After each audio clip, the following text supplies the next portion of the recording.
আসসালামু আলাইকুম। পাওয়ার পয়েন্টের আরেকটি ভিডিওতে আপনাকে স্বাগতম। এই ভিডিওতে আমরা 3D মডেলস নিয়ে কথা বলবো। সো পাওয়ার পয়েন্টের একটা জোস অপশন হচ্ছে 3D মডেল। সো ইনসার্ট ট্যাবে যাব। ইনসার্ট ট্যাব থেকে এখানে দেখতে পাচ্ছেন যে 3D মডেলস নামে একটা অপশন রয়েছে। সো এখানে চাপ দিব।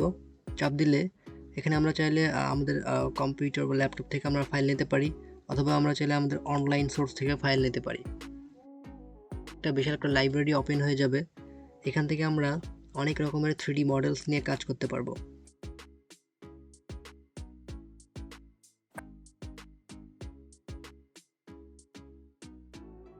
এখানে ইনসার্ট করতে একটু সময় লাগতে পারে, কারণ 3D মডেলগুলো সাধারণত একটু সাইজে বড় হয়ে থাকে।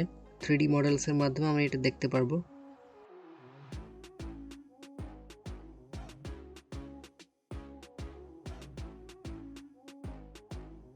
ফরম্যাট নামে একটা অপশন রয়েছে।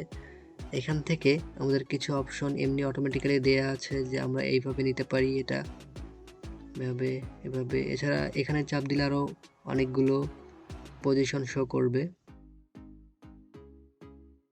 এছাড়া এখানে রয়েছে pan and zoom option. So এখান থেকে এখানে চাপ দেওয়ার পরে এখানে একটা প্লাস চিহ্নের মতো আসবে।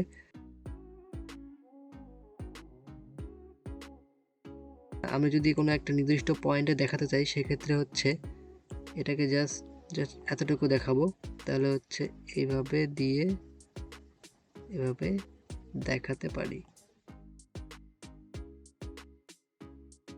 এতটুকু অংশ দেখা যাবে।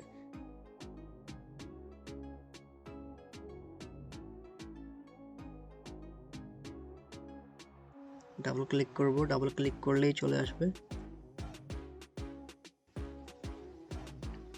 তো 3D মডেলগুলো আমাদের বিভিন্ন প্রেজেন্টেশন এবং অনেক টিচিংয়ের ক্ষেত্রে অনেক সবচেয়ে কার্যকরী ভূমিকা পালন করে।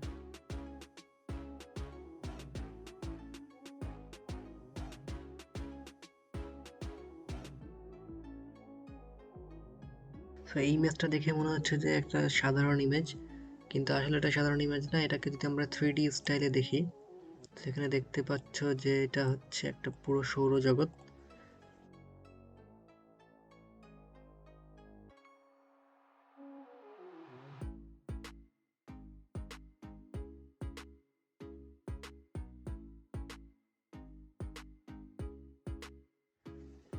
এটা হচ্ছে 3D মডেলের একটা সুবিধা।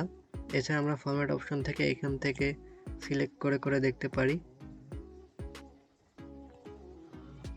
এভাবে যেটা পছন্দ হয় আমরা সেই ডিজাইনটা রাখবো।